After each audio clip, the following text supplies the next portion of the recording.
A respected Border Patrol agent vanished during a routine solo patrol in 1995. Her unit vehicle was gone. Her last radio call cut short, and no trace was ever found. But 11 years later, a surveillance chopper scanning flood-damaged border caught something strange buried in the sand, a discovery that would pull a long-closed file back into the light and expose a chain of silence no one was prepared to face. The DHS chopper banked low over Sector D12, skimming the edge of a narrow wash scarred by recent monsoons. Pilot Tom Herron steadied his grip on the cyclic and leaned toward the canopy. "You seeing that?" he asked his co-pilot. Below, just beyond a collapsed drainage gully, something caught the sun, faint and dull, but unmistakably metallic. The ridge of a roof rack. A vehicle, half buried in silt and brush, sat at a crooked angle, its color indistinct under years of dirt. Tom circled once more. The side panel bore a ghosted emblem, U.S. Border Patrol, barely legible. The door code underneath had mostly flaked away, but what remained read 4207. He keyed the radio. "Dispatch, this is Airwatch 27. I've got visual on a buried unit off grid line 38, near mile marker 81. Code on the door reads 207, possible Sector 5 vehicle. Requesting ground confirmation." By the time Dana Rieck stepped out of the Tahoe, the perimeter was already cordoned off with orange tape and a scatter of DHS personnel in sun-bleached uniforms. Her boots sank slightly in the soft dirt as she crossed toward the excavation site, pausing near a crew crouched around the vehicle's rear. The Chevy Suburban lay half swallowed by the earth, its front end tilted downward into the wash. A backhoe sat idle nearby. Two men with shovels worked the rear wheel wells. The tailgate still bore the sticker remnants of a patrol unit, faded so badly the numbers had to be traced with a gloved finger to make them out. A field tech confirmed what dispatch had already relayed. Unit 4207 had been reported missing in June 1995. Superintendent Len Brewer stood off to the side, arms folded, brow shaded by his wide-brimmed campaign hat. He spotted Dana and gave a nod, more perfunctory than polite. "Didn't expect to see you here," he said. "They called me." Dana replied, eyes on the vehicle. "I didn't volunteer." Brewer's gaze dropped to the excavation. "Some rookie pilot thinks he found a fossil. Probably an old repo unit that got washed off the road back in the day. It was still active when it disappeared," she said flatly. Brewer didn't answer. The vehicle groaned as the rear doors were forced open. Years of sand and corrosion made the hinges brittle. When the latch gave way, dust billowed out like the room temperature breath of a tomb. Dana pulled her scarf higher over her mouth and stepped closer. Inside, the cargo liner had curled from heat and decay. Dark patches stained the plastic dried brown-red. A tech stepped in with a portable light. "This is blood," he said. After a moment, too degraded to tell how much from here, but it pooled. Might have been there a long time. Dana stepped back, letting the scene absorb her. No animal signs, no signs of struggle, just time and silence. While one team documented the exterior, another began cataloging what remained inside. Dana stood beside the front passenger door, arms crossed, as a tech gently pried open the glove box with a flat tool. Out came a sun-warped incident notebook, pages clumped and yellowed from humidity. The name on the cover was faded, but the faint blue ink on the first page read Prescott, R. Dates trailed off around mid-June. The cracked stub of a pen was still wedged into the spiral binding. Next, the radio mic snapped at the base, cord frayed and coiled behind the center console. The final item pulled out was a point for OS and W Border Patrol issued sidearm. The serial number was faint but intact. The magazine, when checked, was half empty, 3 rounds missing. The tech said. Dana said nothing. She squinted toward the driver's seat. The upholstery was long since shredded. The dashboard warped under years of heat. The keys were still in the ignition. Brewer reappeared, hands on his hips. "This is going to stir up things that don't need stirring," he said, keeping his voice low. "You know how many agents we've had go off radar in that time frame? 12, maybe more. You try tying all of them to foul play, and will be buried in paperwork till retirement." Dana turned toward him. This wasn't a flood. The radio was broken, the gun was drawn, the blood was in the back. "You think she abandoned her post and dumped her own truck?" Brewer exhaled sharply through his nose and looked away. "It's been 11 years, Dana. That doesn't mean it didn't happen. The plot brought the vehicle out in stages." Dana watched from the edge of the perimeter as they hooked cables through the rear axle, inching the Suburban up and onto a flatbed. The silence around the operation was thick, no chatter, no idle talk. A junior tech approached her. "You want the log entries tagged separately?" She nodded. "Yeah, bag the whole book. Trace anything you can on the pen, too." He hesitated. "There's an ID number scratched into the back of the notebook. Not sure if it's a case file or a radio call. Could be something. Mark it and copy it. Everything goes to evidence in Laredo." As he left, Dana turned back toward the vehicle.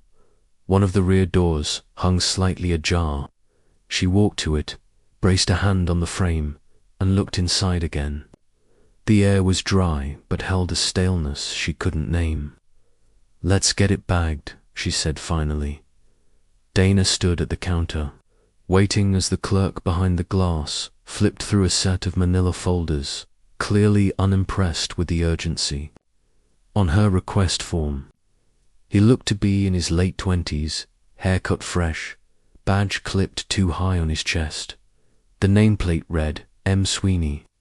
"You said Border Patrol Unit 4207, he asked, frowning. "That's right, Rachel Prescott," Sweeney muttered something under his breath and turned to a low cabinet. After a minute, he returned with a slim file and set it in the tray between them. "That's all we've got from 95. Most of it's on microfiche. But that pool's been in limbo since we moved storage to the new NX." Dana flipped it open. It was thinner than expected for pages, maybe 5, not including the standard onboarding forms. She was fresh from Del Rio, Sweeney added, assigned to Sector J near Loma Alta, solo vehicle patrol, just a few weeks in before she disappeared. "You have her patrol rotation?" Sweeney shook his head. "That would be in the detailed rosters. You'll need to request it through dispatch archives." He paused. "But fair warning, they usually push back on pre-2000 pulls. Says it jams the system." Dana sat at a back desk in the archive room with a worn printout of Sector J's radio log. From June 17th, 1995, most of the calls were routine, check-ins, license checks, weather pings. Rachel's last confirmed call came at 1842. Unit 4207 reporting vehicle inspection at Culvert 73, south of Checkpoint Charlie. The voice had been transcribed manually. No audio remained. After that, silence, no return call, no backup request. Just dead air. Dana scribbled the time and location on her notepad. She knew the area. Culvert 73 cut through a dry channel near the border fence, isolated hard to see from the main road. Back then, it was notorious for smuggling heavier cargo, cache weapons, people with names. Even now, only experienced agents patrolled it, and never alone. She flipped back to the vehicle roster. That day's road had her heading east, a standard sweep. But the log showed her veering 2 miles south around 1720. With no explanation, Dana found Westbrook at a used tire shop. He ran out of a side lot. In Roma, he was hunched over a wheel balancer, hands stained with grease and age. When she introduced herself and explained the case, he wiped his palms on a towel and leaned against the counter. "I remember Prescott," he said. "Young, quiet. Didn't drink, didn't gossip. Got assigned out of sequence, but that happened a lot back then. Her route changed the day she disappeared. You remember why?" "No idea," Westbrook replied. "Assignments were manual. Sanders handled that week's dispatch." "Calvin Sanders?" Westbrook nodded. "Yeah, transferred out a few years later. Quiet guy, kept to himself." Dana pulled out a copy of the presumed resignation letter Rachel's family had received. "You signed this?" Westbrook squinted. "Doesn't look like my pen. Probably drafted by admin and pushed through. We didn't exactly make a show of missing persons back then." "What do you remember about the search?" "There wasn't one," he said. Flatly, not a proper one, anyway. They classified her as AWOL within 48 hours. Claimed she probably crossed over or ran. To where? He shrugged. No one asked. Back at the station, Dana pulled the paper shift logs for that week. The forms were photocopies lined in faded blue ink.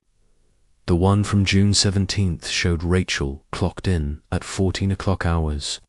Dispatch noted her as patrolling Sector J. GRID reference 449 through 453. The log was signed off at the bottom. Supervisor C. Sanders. Dana made a mark beside his name. She kept reading. Prescott had logged a single infield stop at 16:35, a routine tire check on a 94 Ford pickup. The plate number had been transcribed, but no citation was issued. Then the final entry, 1842, Culvert, 73. After that, the page went blank. She traced the sign-off signature. Same hand on all pages, that week. Sanders again. The dispatch archive room was a windowless bunker 2 floors down. Air thick with the smell of disused electronics and binder dust. A junior analyst named Terry Holcomb keyed in her badge and led. Dana passed rows of outdated reel-to-reel units, stacked like museum pieces. "We've got most of the 90s backed up on reel," she said.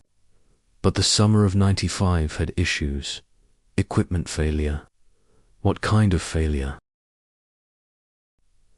Holcomb tapped a metal case, labeled Q395. This quarter's tapes were marked unreadable. Heat damage.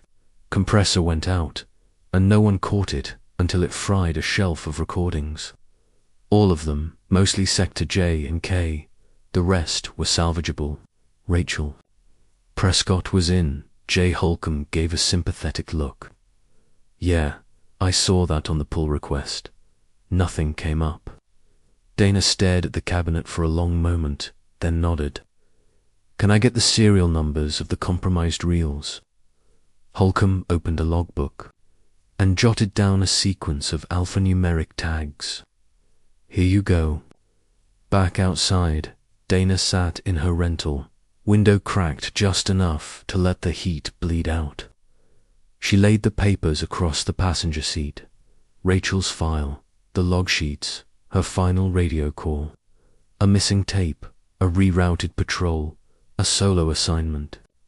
Near a known smuggling corridor, no search, a resignation letter sent to the family. None of it held together. If Rachel Prescott had walked away, she hadn't planned it. and someone had made sure no one came looking. Do you believe it's just a coincidence that the archives containing Rachel's last known patrol records were damaged by heat?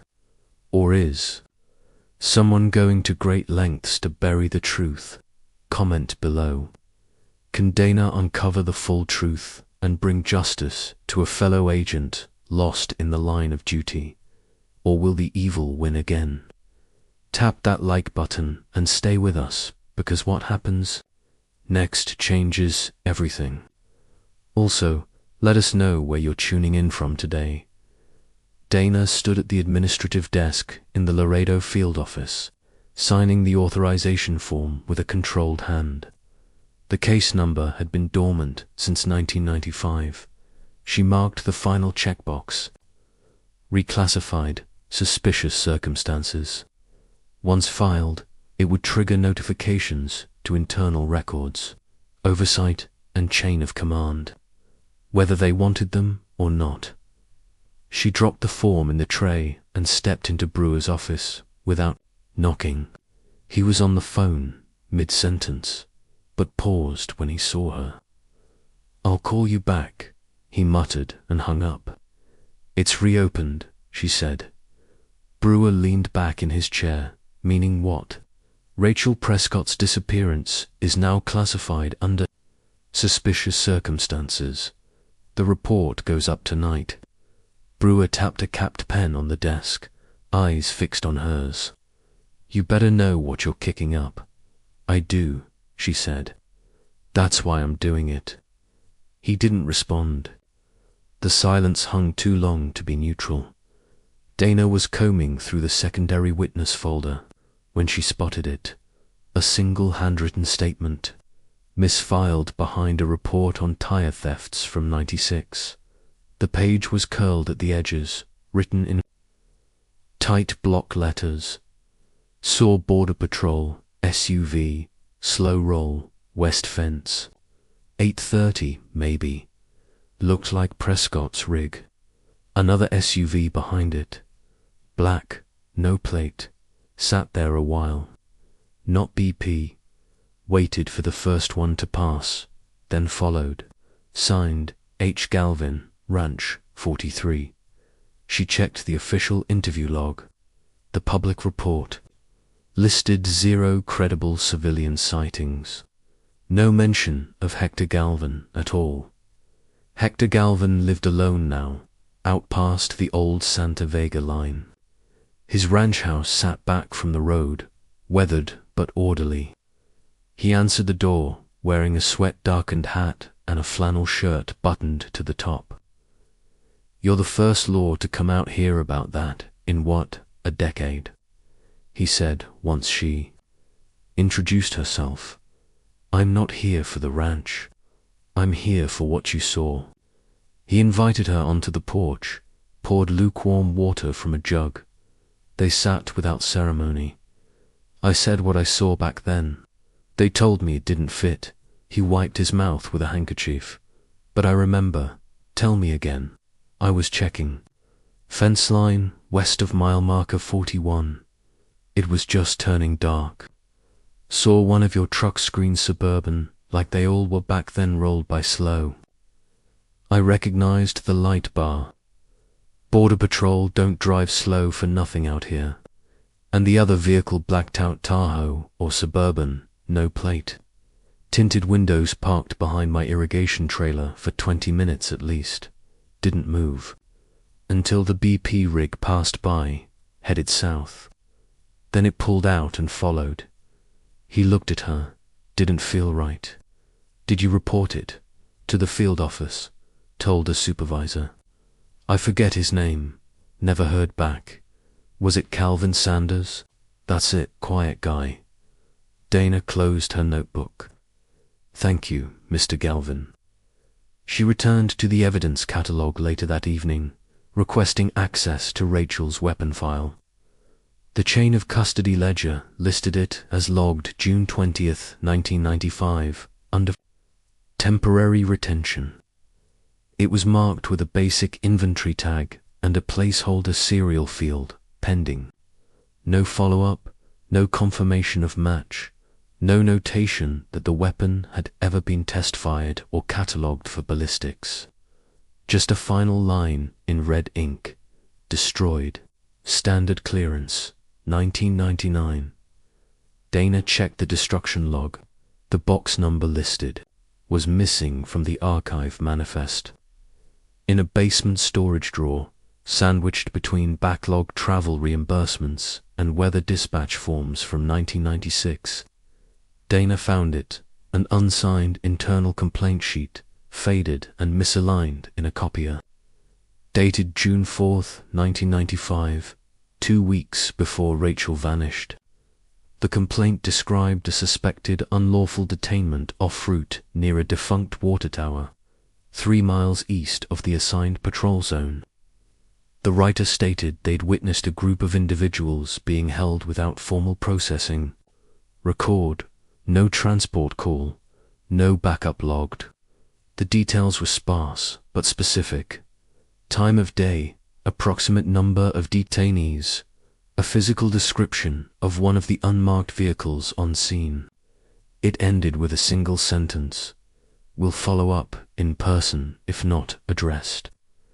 Dana checked the name field, blank, but the handwriting matched the notes in Rachel's incident book.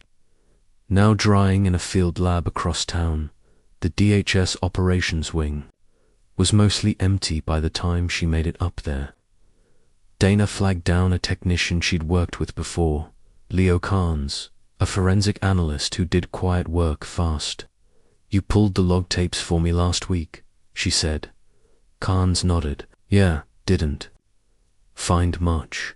Not your fault, she said. But something's missing. He glanced around, then leaned closer.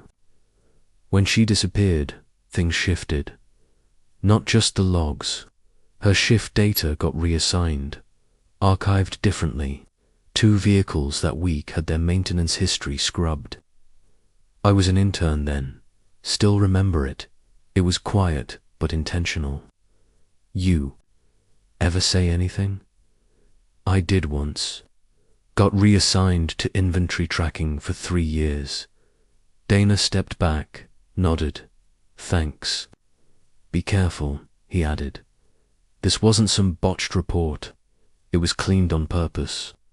Someone inside had known what Rachel saw, and they made sure it never made it past her shift.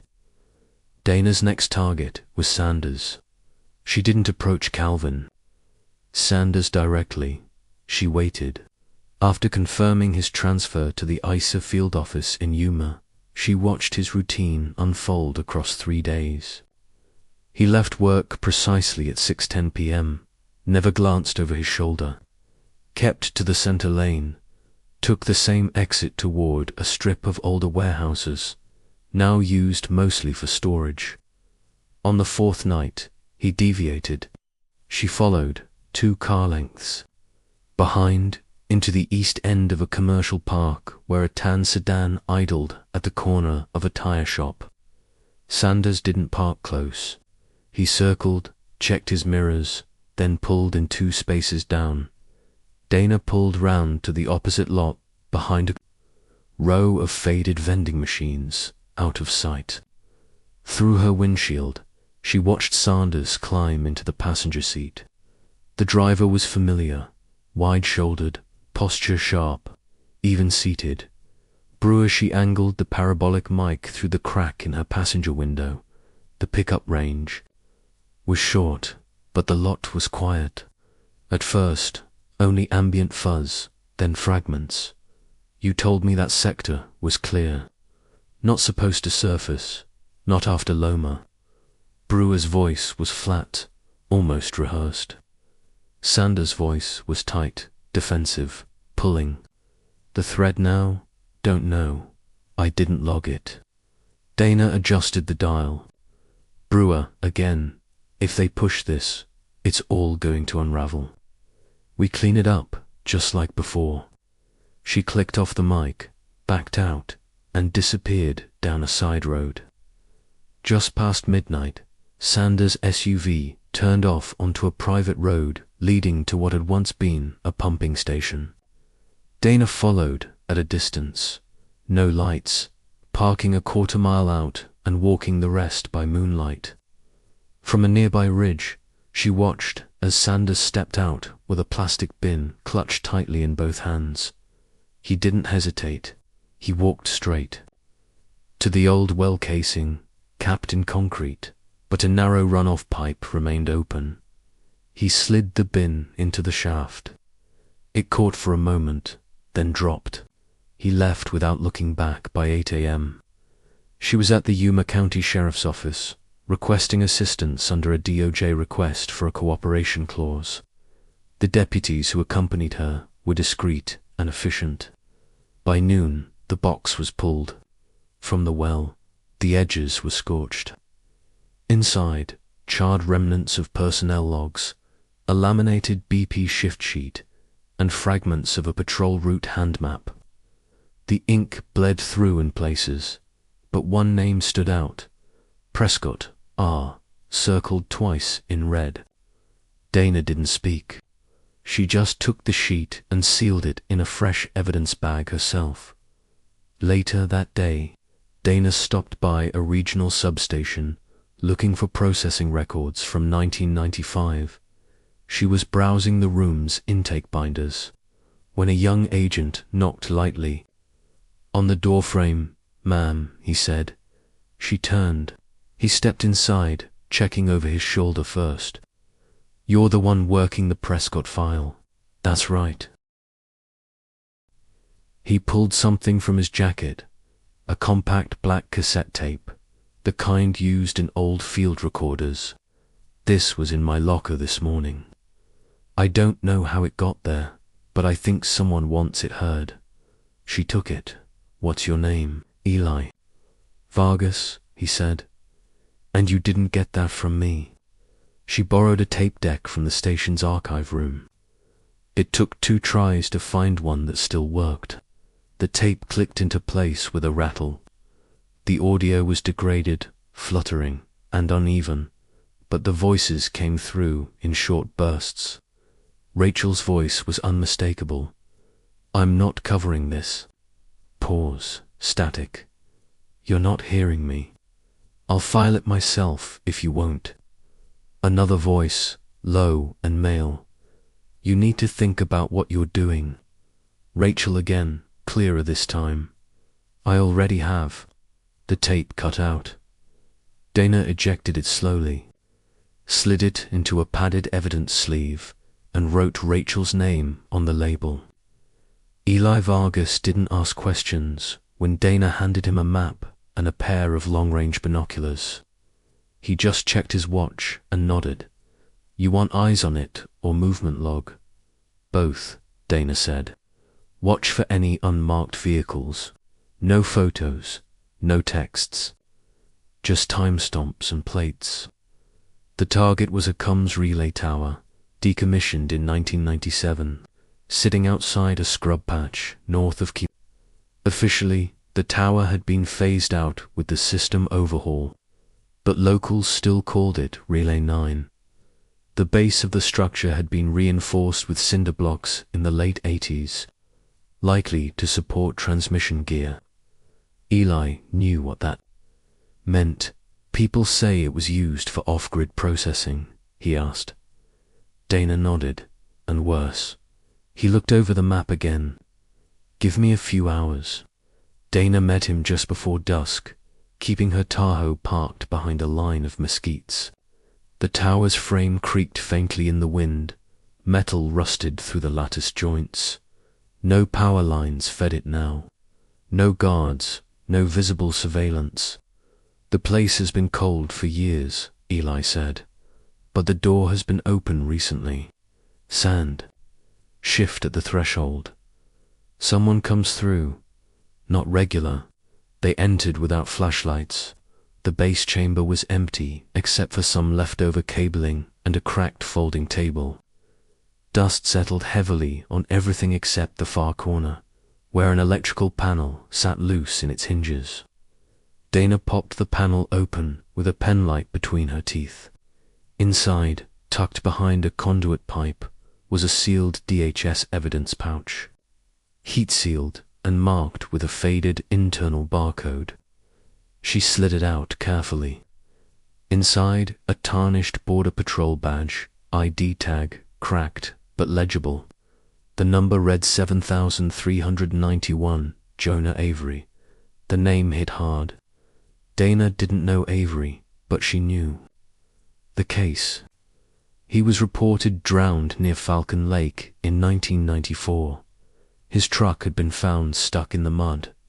No body was ever recovered. She ran the badge number through internal systems the next morning. The case summary was 2 paragraphs long, a single page. Report, filed by a field supervisor. No autopsy, no dive recovery, no incident report, longer than a coffee receipt. What stood out wasn't the brevity, was the timing. Avery had filed a misconduct notice weeks before he vanished. A handwritten complaint about irregular detainments and off-route transports. The same phrasing Rachel used. Dana spread the files across her motel wall. For officers from 1993 to 1996, Avery Prescott, Paul Dias, Lucille Reiner listed as voluntary terminations, presumed accidents, or internal resignations, all with known patrol shifts near unmonitored grid points. All had filed disciplinary reports in the months leading up to their disappearances. Some pages were photocopied so many times the ink had blurred. Others had redacted blocks in awkward places, cutting off context mid-sentence. What wasn't there said as much as what remained. She marked a common element in red ink across each corner. No follow-up, no body, no inquiry. Brewer was speaking at a joint press event for a community outreach campaign when Dana confronted him. She didn't wait for the mic to pass. She moved to the side of the podium, catching his eye. He hesitated, mid-sentence, voice faltering only slightly, then continued. She waited. When he stepped off stage, she fell into step beside him. How many more did you bury? She asked quietly. Brewer didn't blink. Excuse me, you know who Jonah Avery was. You know what happened at Relay 9. He stopped walking. I don't know what you're talking about. Prescott, Diaz, Reiner. Their names are still on inactive payrolls with no retirement, no death certificates, no processing, just silence. Brewer's face didn't shift, but his voice did lower, flatter. Be careful before you make serious accusations. They're not accusations, they're connections. Then she walked away, leaving him watching her go, surrounded by applause he no longer seemed to hear. That night, Dana composed an encrypted message with a copy of the badge photo, the burned roster, and notes on the Relay 9 discovery. She sent it to a former DOJ colleague who'd worked internal affairs in ICE before transferring out. It wasn't formal yet, just a whisper through the right channel. By morning, she had a callback request and a vague confirmation. Your package landed.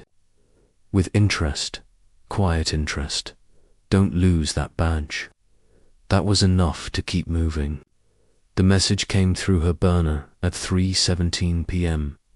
The voice was male, hushed, with a faint Chihuahua accent. You're looking for the one who vanished near Loma. Who is this? You don't need the name. Listen, a coyote who used to run with. Mando Zayas, said a woman, agent, chased a transport by mistake in 95. One of theirs. Rachel, he said she followed a decoy route north of Sector K. They called it Low Negro. But it wasn't the cartel that got her. What do you mean? Someone else was waiting. Cartel left her alone. Said she was too close to someone Isipasi brother. Dana's pen stilled, the line disconnected. Dana was reviewing topographic overlays of the relay tower grid when the motel phone rang. She answered, Riek. A man's voice came through, gruff and low. "You're the one asking about the relay site." "That's right. Who's this?" "I used to work maintenance, contracted in '95 for tower cooling units before they shut it down." There was a pause. "I was told to backfill a pit by the base, south-facing side. Didn't ask what was in it." "Who told you?" "Didn't leave a name. Left cash. Said it was a drainage hazard." "Why now?" "I kept quiet because I thought it was cartel. But with what you're digging up, I don't think it was them." "Where exactly?" "The slope east of the outer wall, 3 feet down under a runoff grate. It's probably shifted by now." The line disconnected. Dana called in a favor from Hud Wallace, a county forensic tech she trusted. Hud had worked burn pit excavations back in '98 and knew how to move without raising noise. They arrived at the sites before sunrise. The truck was marked Site Survey, Structural Risk Assessment with a magnetic logo. Dana peeled it off the side as soon as they parked. Hud opened the rear hatch, handed her a folding spade. "What are we looking for?" "Canvas, sealed, buried, shallow, mid-90s. They started at the slope near the base of the tower. The sand was tight-packed but visibly different coarser, with an uneven texture where water had once pooled. At 32 inches, Dana struck something dense. She set the shovel down and dropped to her knees, brushing back the layers by hand. "Canvas," she glanced at Hud. "Mark this. Camera out." They worked methodically, exposing the outline of a large duffel bag, zippered, sun-bleached, but intact. Dana reached into the side seam and pulled it open. The air inside was stale, dry, and sour.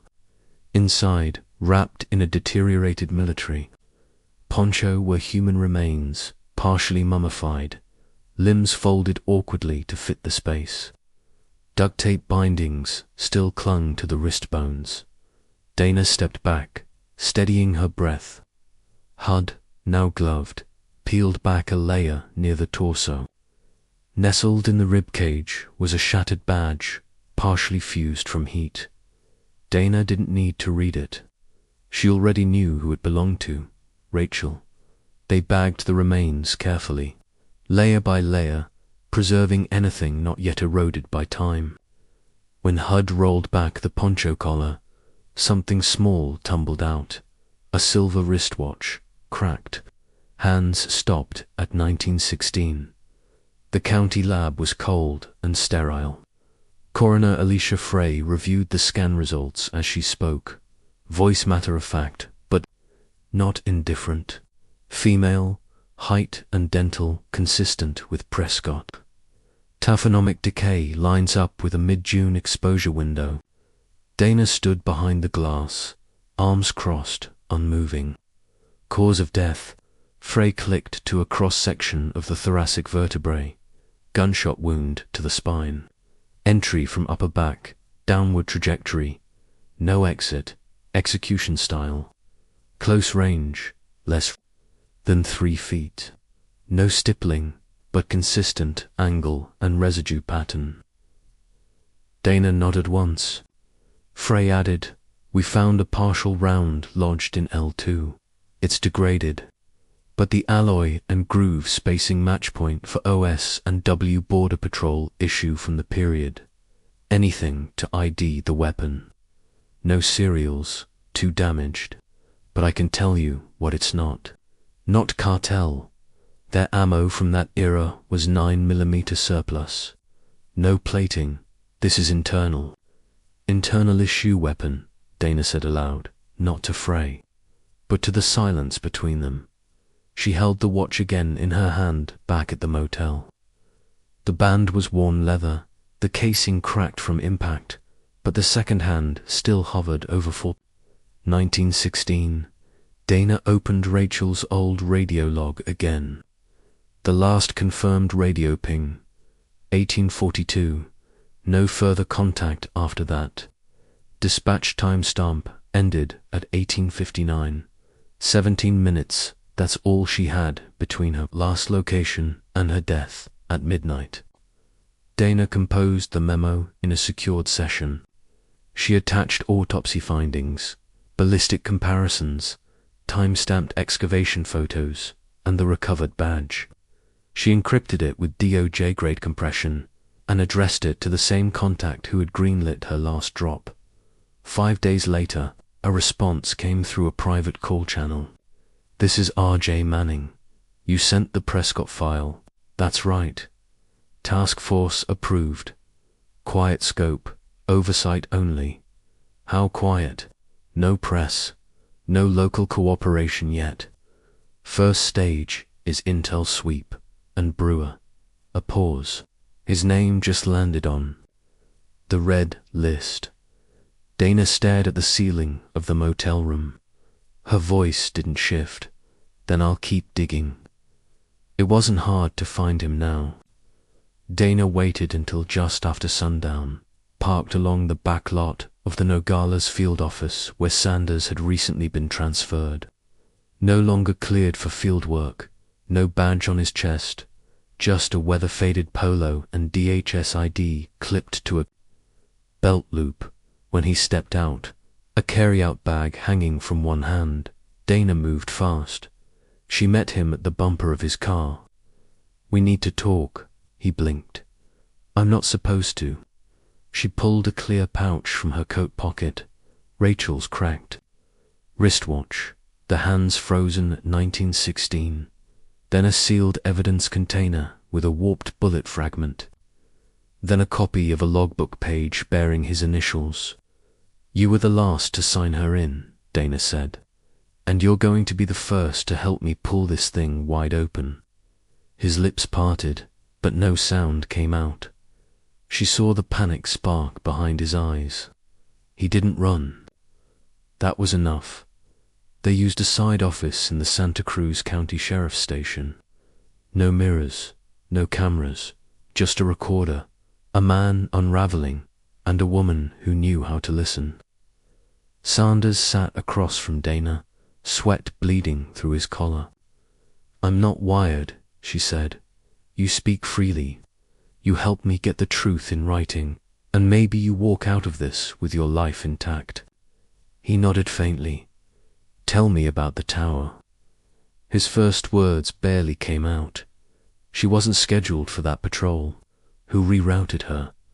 "Brewer," he said, eyes down. "Told dispatch she was reassigned. Only a few people knew." Dana didn't blink. "Why that sector?" "Because of what we were doing out there. That tower was used for unsanctioned processing of the books, no chain of custody. Migrants came in through a known corridor, were separated before entering into the system. Who was involved? Some wore our uniforms, some were cartel." He drank again, spilling a few drops onto the table. "She called me," he said, "after dark. Said she heard voices inside the tower. Movement. She hadn't filed a report yet. Wanted me to come take a look before she escalated it." "What did she find?" "Cells," he whispered, "built right into the concrete foundation. Just 1 or 2 people. Inside, kids, mostly. No tags, no files. She said they'd been there for days." Dana kept her voice steady. "She planned to report it. She said if I wouldn't, she would. And Brewer, he showed up 20 minutes later, told me to clear out. Said she didn't know what she was walking into." Sanders' hands clenched together. She was pacing outside. Her weapon was holstered, but her jaw was locked. Brewer kept telling her it was an authorized operation, that if she filed anything, the fallout would take her family down to... He paused. She said no. Turned around to get in her truck. "What happened?" "I left," he said hollowly. Brewer stayed behind. "I waited by the ridge. Minutes later, I heard a gunshot. She didn't check in the next day. No report, no emergency. Flag. Brewer filed an absence as unauthorized leave. Said she quit. And you? I got a call from a secure line, told to meet him at the base of Relay 9. He had a tarp in the back of his unit. She was inside it, already gone. Dana didn't interrupt. She let the weight of silence stretch. You altered the logs. Yes, changed. The timestamp, filed it 2 days late to make it look like she never checked back in. Forged a supervisor initials. Your idea? Brewer gave me the paper. I just did what I was told. Dana placed a file in front of him. Headshots, missing persons reports, official memos, half redacted. You recognize these names? He nodded without hesitation.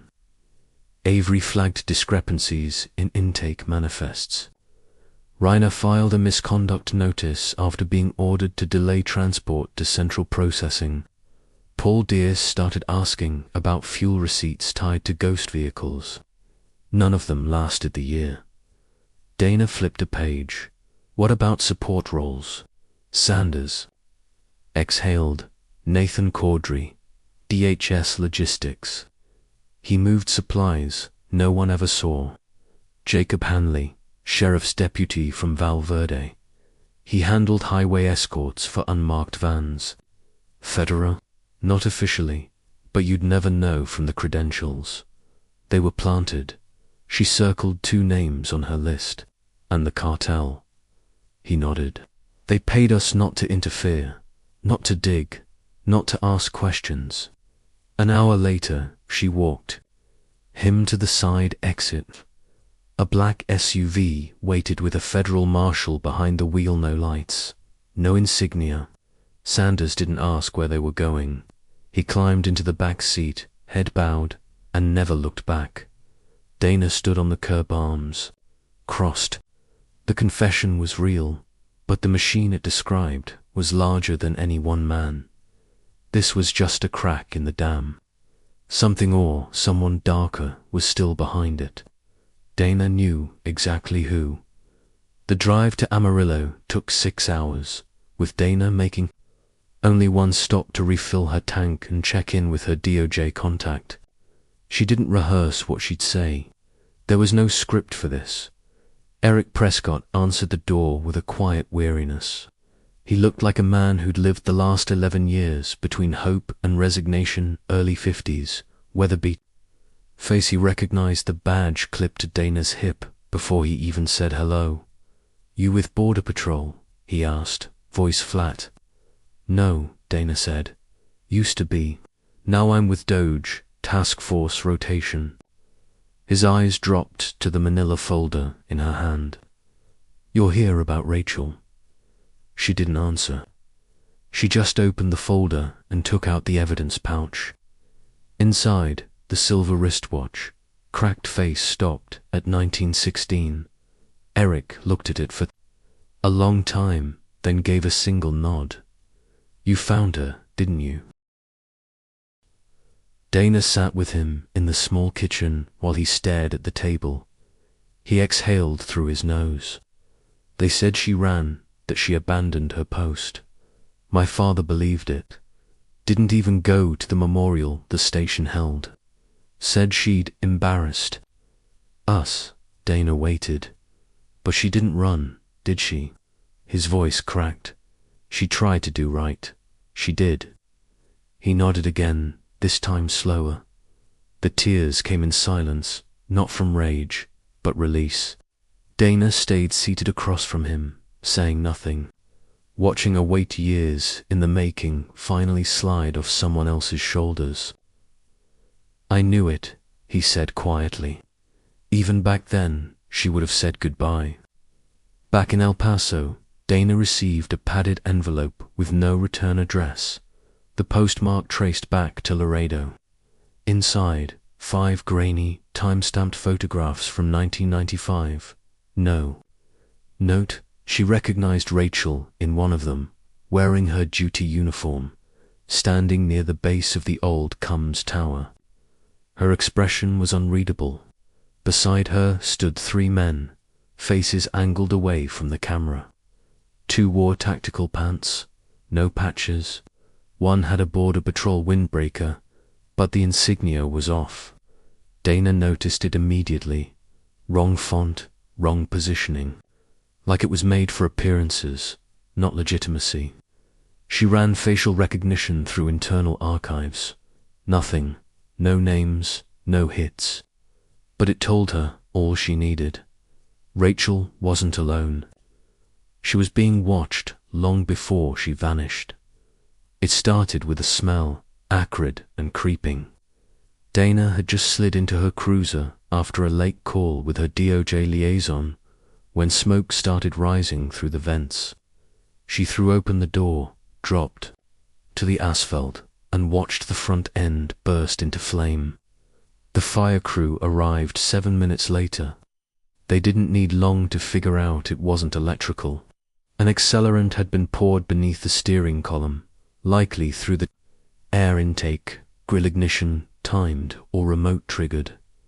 Arson back at the station, the response was subdued. "You're making enemies," said the acting captain, a man named Milt Connors. "Big ones. We've had feds come through before, but nobody's ever pulled threads like you." She didn't reply.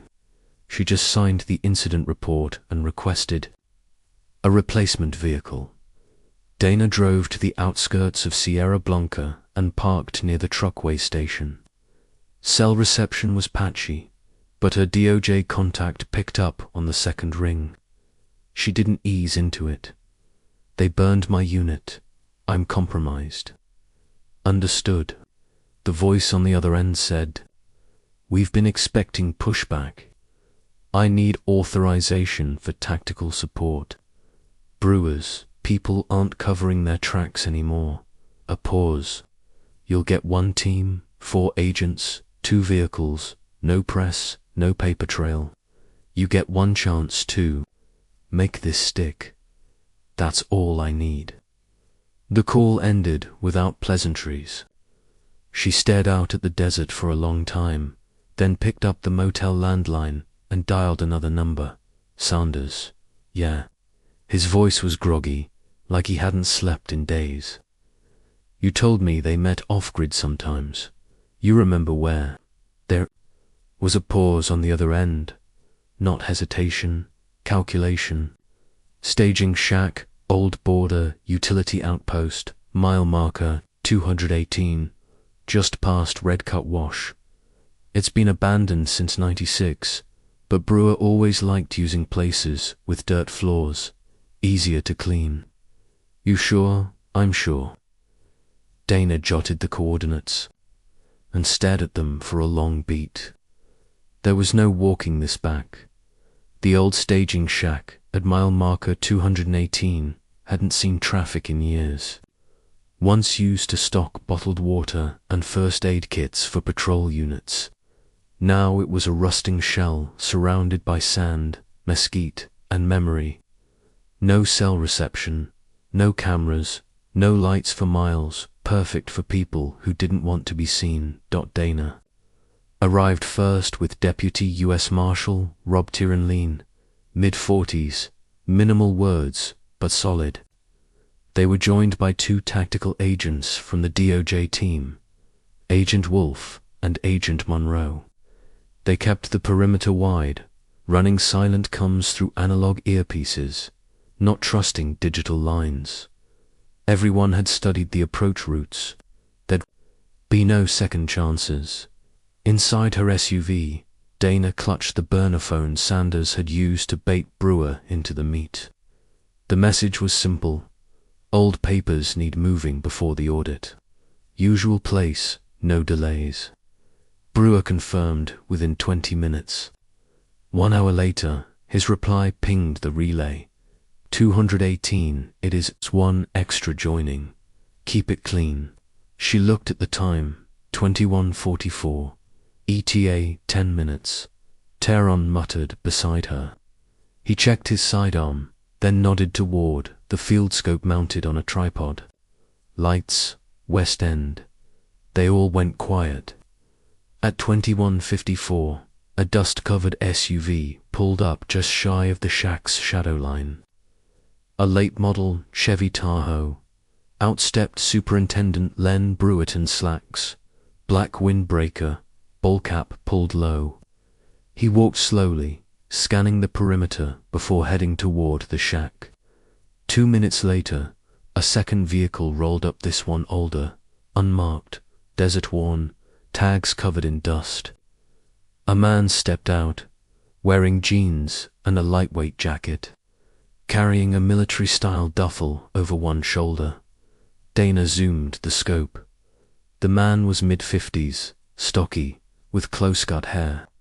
No identifying patches, no badge. Unidentified male is courier, she said into the mic. Proceeding to meeting.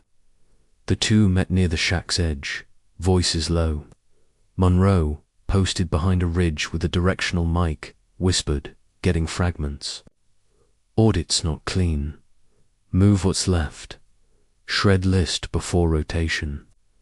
Then, Brewer's voice, clear. Did you burn the cruiser? The other man replied, I did what had to be done. There was a pause. Call it, Dana said. Turan moved first, flanking. Wide, raising his service weapon. U.S Marshals, don't move. From the other side, Wolf and Monroe swept in, rifles drawn, angles locked. Dana emerged from her SUV and approached fast. Brewer froze, but the courier ran, tossing the duffel, and cutting through a ditch toward the far slope. Runner, Wolf barked. North Edge Tehran gave chase. The courier made it 40 yards before a tackle brought him down hard. Sand kicked up. Dana heard the metallic click of cuffs locking. Back by the shack, Brewer stood perfectly still, hands raised. He didn't look surprised. Dana stepped in, weapon drawn but lowered. Len Brewer, you're under arrest for conspiracy, obstruction of justice, and the murder of Agent Rachel Prescott. He didn't argue, just said, you made it further than most. You left a trail. You don't know the half of it. That's what court's for. He smirked once, then turned around, wrists presented, and let them cuff him. Inside the duffel were printed ledgers, handwritten intake logs dated between 1993 and 1996. One listed names, most had no assigned case numbers. Besides, some were faint red X's. There were other items. A VHS tape labeled Relay Footage 51195, a half-melted badge, 2 rolls of undeveloped film, and several slips of paper with cash drop amounts, dated and initialed. One of the initials matched Brewer's handwriting from old logs. It was enough to break open the full case. The DOJ moved fast. Charges were filed within 48 hours. Brewer was held without bail in a federal detention facility in Laredo. His attorneys filed for a delay, citing health concerns denied. Sanders was moved to a safe facility and entered into a sealed plea deal. His testimony led to 2 more arrests. One former DHS contractor, one sheriff's deputy, both caught tampering with internal migration records from the mid-90s trial. Brewer maintained his innocence, claimed Rachel overreacted to operations meant to contain the situation in a dangerous era, but the jury didn't buy it. The confession, physical evidence, and recovered remains made it airtight. He was found guilty on all counts: conspiracy to obstruct justice, falsification of government records, and second-degree murder of a federal officer. Sentencing, life without parole. Sanders got 30 years, eligible for parole in 20. It was a Tuesday in February. The wind was light, the sky clear, the ground dry and hard. The burial took place in a private plot north of Amarillo, modest, shaded by mesquites, No press, no color guard. Her brother Eric stood with one hand on the coffin. He didn't speak. He didn't cry. Dana remained off to the side. She stayed through the burial, through the final prayer, through the silent dispersal that followed. When Eric turned to go, he stopped at her shoulder. "You did right by her," he said. Dana gave a single nod. She deserved justice. Then she watched him walk back to his truck and drive away without looking back. On a warm spring morning, Dana packed the last box from her assigned DOJ quarters. Her rotation was up. The investigation was over. She left her badge behind.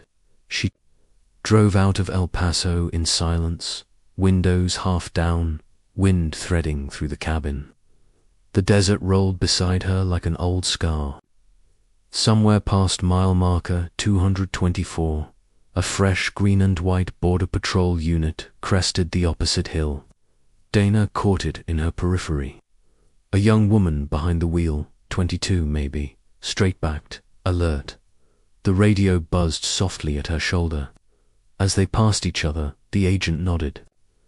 Dana returned the gesture without slowing and thought to herself, "They buried her in the desert and buried the truth with her. But the earth doesn't forget, and neither do the people who refuse to let corruption win." Rachel Prescott died doing her job the right way, not to make headlines, not for a pension, but because silence was never an option for her. Her legacy lives on in every agent who chooses duty over comfort, truth over convenience, and the law over the men who think they can bend it. That's the job, if you still believe in it. Thanks for watching till the end. If you enjoyed this story, give this video a like if you haven't already, and subscribe for more.